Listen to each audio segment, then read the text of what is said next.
Broiler కోళ్ల summer మేనేజ్మెంట్లో ముఖ్యంగా ఒకటో రోజు నుండి లిఫ్టింగ్ వరకు కొన్ని ప్రత్యేక జాగ్రత్తలు తప్పనిసరి. అవేంటంటే షెడ్లలో సరైన వెంటిలేషన్ ఉండేలా చూసుకోవాలి.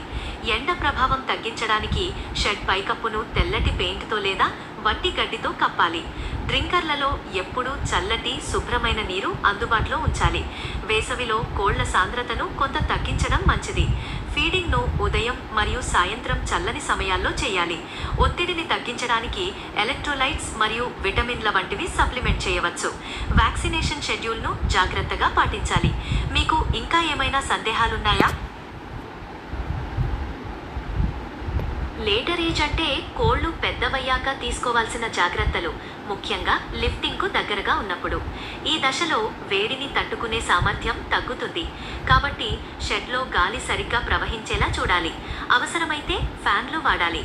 చల్లటి నీటిని ఎప్పుడూ అందుబాటులో ఉంచడం చాలా ముఖ్యం. రాత్రి సమయాల్లో ఫీడింగ్ ఇవ్వడం ద్వారా వేడి వల్ల కలిగే ఒత్తిడిని తగ్గించవచ్చు. ఇంకా కోడి అధికంగా ప్యాంటింగ్ చేయడం వల్ల డీహైడ్రేషన్, వేడి ఒత్తిడికి గురై ఆరోగ్యం తీవ్రంగా దెబ్బతింటుంది. గుడ్ల సంఖ్య, నాణ్యత తగ్గుతుంది.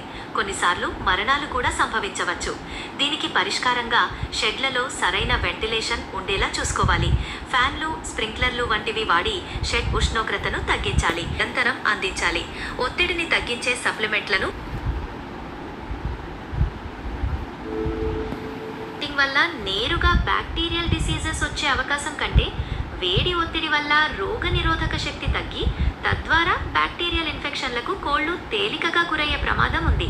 ముఖ్యంగా శ్వాసకోశ సంబంధిత సమస్యలు ఎక్కువగా తలెత్తుతాయి. పరిశుభ్రత మరియు సరైన యాజమాన్య పద్ధతులు పాటించడం చాలా ముఖ్యం. ఇంకేమైనా?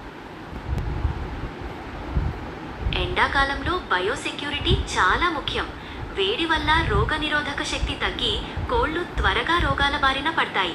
బయోసెక్యూరిటీలో భాగంగా షెడ్ల చుట్టూ పరిశుభ్రతను పాటించాలి. సందర్శకులను నియంత్రించాలి. కోళ్లను ఎప్పటికప్పుడు పర్యవేక్షిస్తూ ఉండాలి. వ్యాధి లక్షణాలు కనిపిస్తే వెంటనే తగిన చర్యలు తీసుకోవాలి. ఇంకా